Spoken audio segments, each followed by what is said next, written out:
Hello guys, welcome back to our channel. Episode ആരംഭിക്കുമ്പോൾ കാണിക്കുന്നത് ഗായത്രി വില്ലയാണ്. അച്ചമ്മ പറഞ്ഞത് പ്രകാരം മണിചന്ദ്രമാല എടുക്കാൻ പോകുന്ന രാധിക കാണുന്നത് ആഭരണപ്പെട്ടി പോലും അവിടെ ഇല്ലെന്നുള്ള കാഴ്ചയാണ്. അത് കണ്ട് ഞെട്ടലോടെ നിൽക്കുകയാണ് രാധിക.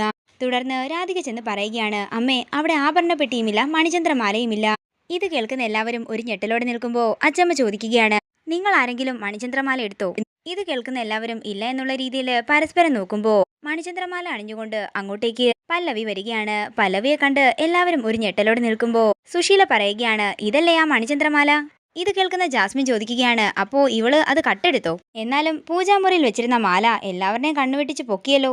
നിന്റെ ധൈര്യം അപാരം തന്നെയെന്ന് ജാസ്മിൻ പറയുന്നു.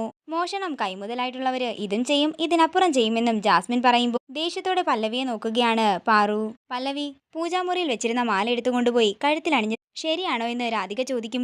പ്രഭാവതി തന്നെ മാല അണിയിച്ച കാര്യമെല്ലാം പല്ലവി ഓർക്കുന്നു. തുടർന്ന് പാറു പറയുകയാണ്, ചെറിയ ഒന്നും ചോദിക്കണ്ട, ഇവളോടെ ഞാൻ ചോദിച്ചോളാം. അത്രയും പറഞ്ഞുകൊണ്ട് പാറു പല്ലവിയുടെ അടുത്തേക്ക് ചെന്ന് പറയുകയാണ്, നീ കാരണം ദിനപ്രതി ഞാൻ നമ്മുടെ കുടുംബവും നാണം കെട്ടുകൊണ്ടേ ഇരിക്കുകയാണ്. നിനക്ക് എങ്ങനെ ഇത് ചെയ്യാൻ തോന്നി? ഇത് കേൾക്കുന്ന പല്ലവി പറയുകയാണ്, അതിന് ഈ മാല പൂജാമുറിയിൽ നിന്നും എടുത്തത് ഞാനല്ല, പ്രഭാവതി അമ്മയാ എനിക്ക് ഈ മാല തന്നത്. ഇത് കേൾക്കുന്ന അച്ചമ്മ പറയുകയാണ്, അപ്പോ എല്ലാം ഒപ്പിച്ചു വെച്ചിട്ട് നീ ഇവിടെ മിണ്ടാതെ മാറി നിൽക്കുകയായിരുന്നു അല്ലേ പ്രഭാവതി? അതിന് നിങ്ങളെല്ലാവരും എനിക്ക് സംസാരിക്കാൻ അവസരം തരണ്ടേ എന്ന് പ്രഭാവതി ചോദിക്കുന്നു. ഇത് കേൾക്കുന്ന രാധിക പറയുകയാണ്, എങ്കിൽ പ്രഭാവതി ഈ മാലയുടെ മഹത്വം ഒന്ന് പറഞ്ഞേ. എല്ലാവർക്കും അങ്ങനെ അണിയാൻ പറ്റുന്ന മാലയല്ല ഇത്. അതൊന്നും എനിക്കറിയില്ല. ഈ മാല പൂജാമുറിയിൽ ഇരിക്കുന്നത് കണ്ടപ്പോ പല്ലവിയുടെ കഴുത്തിലണിഞ്ഞാൽ നല്ല രസമായിരിക്കുമെന്ന് എനിക്ക് തോന്നി, അത്രമാത്രം. ഞാൻ ആ മാല കാണിച്ചപ്പോൾ പല്ലവിക്ക് ഇഷ്ടപ്പെടുകയും അവൾക്കത് ഇട്ട് നോക്കണമെന്ന് പറയുകയും ചെയ്തു. അങ്ങനെ ഞാൻ അവളുടെ കഴുത്തി ഇട്ടുകൊടുത്തു. ഇത് കേൾക്കുന്ന അച്ചമ്മ പറയുകയാണ്, മതി, ചർച്ചകളെല്ലാം നിർത്ത്. മോളെ പല്ലവി, നീ ആ മാല ഊരി നിന്റെ ചേച്ചിക്ക് കൊടുക്ക്. നിന്റെ ചേച്ചിയാണ് ആ മാല അണിയാൻ അർഹതപ്പെട്ടവള്. പാർവതി, നീ പല്ലവിയുടെ കയ്യിൽ നിന്നും ആ മാല ഊരി വാങ്ങാൻ രാധികയും പറയുന്നു. ഇത് കേൾക്കുന്ന വിശാല് ചോദിക്കുകയാണ്, അത് വേണോ? വേണം. പാരമ്പര്യവും ആചാരങ്ങളും ഒന്നും തന്നെ തെറ്റാൻ പാടില്ലെന്ന് അച്ചമ്മ പറയുന്നു. തുടർന്ന് പല്ലവിയോട് പാറു ആ മാല അഴിച്ചു തരാൻ പറയുമ്പോൾ പല്ലവി പറയുകയാണ്, ഇല്ല, ഞാൻ തരില്ല. പല്ലവി, നീ ഇനിയും എന്നെ നാണം കെടുത്താൻ നിൽക്കരുത്. അത്രയും പറഞ്ഞ് പല്ലവിയുടെ കഴുത്തിൽ നിന്നും പാറു ആ മാല ഊരിയെടുക്കുകയാണ്. ഈ കാഴ്ച കണ്ട് ഒരു ഞെട്ടലോടെ നിൽക്കുകയാണ് പ്രഭാവതിയും പ്രതാപനും.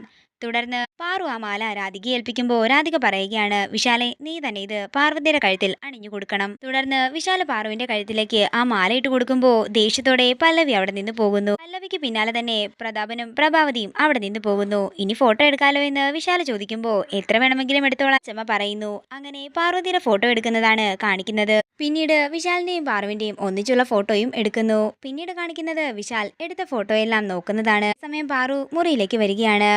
എന്റെ പെണ്ണിന് ഇനി മണിചന്ദ്രമാലയ്ക്ക് അണിഞ്ഞിട്ടേ സൗന്ദര്യം അല്പം കൂടിയിട്ടുണ്ടെന്ന് വിശാല് പറയുന്നു. സാർ ഇങ്ങനെ എല്ലാ ദിവസവും എന്നെ ഇങ്ങനെ ഭംഗിയുണ്ടെന്ന് പറയരുത്. ഇത് കേൾക്കുമ്പോൾ എനിക്ക് നാണം വരുന്നുണ്ട്. അതിന് ഞാൻ എന്റെ പെണ്ണിന്റെ ഭംഗിയല്ലേ പറയുന്നതെന്ന് വിശാലും പറയുന്നു. പിന്നെ ഞാനൊരു കാര്യം പറയാനാ വന്നത്. ഈ മണിചന്ദ്രമാല ഊരി ചെറിയമ്മയുടെ കൈ കൊടുത്താലോ? ചെറിയമ്മ തിരികെ ലോക്കറിൽ കൊണ്ടുവെക്കില്ലേ? അതെന്താ നിനക്കിത് ഭാരമായി തോന്നുന്നു എന്ന് വിശാല് ചോദിക്കുമ്പോൾ ആറ് പറയുകയാണ്, അതെ.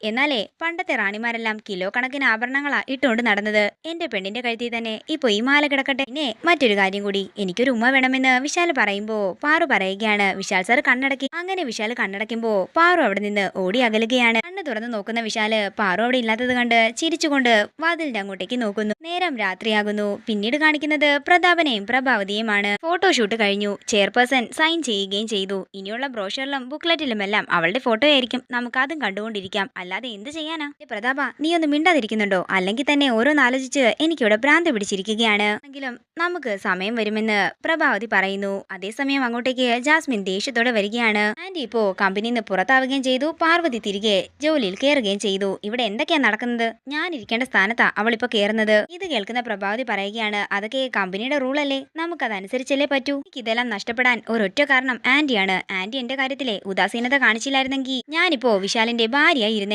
ഞാനിപ്പോ ചെയർപേഴ്സണുമായി മണിചന്ദ്രമാല കഴുത്തിൽ അണിഞ്ഞുകൊണ്ട് നടന്നേനെ എന്നൊക്കെ ജാസ്മിൻ പറയുമ്പോ പ്രതാപം പറയുകയാണ്, എന്റെ ജാസ്മിനെ, അവനെ നമ്മള് ട്രാക്കിലാക്കാൻ നോക്കിയപ്പോഴല്ലേ അവനിപ്പോ പാർവതിയുടെ പിന്നാലെ നടക്കുന്നത്. ഇത് കേൾക്കുന്ന പ്രഭാവതി പറയുകയാണ്, അത് ശരിയാണ്.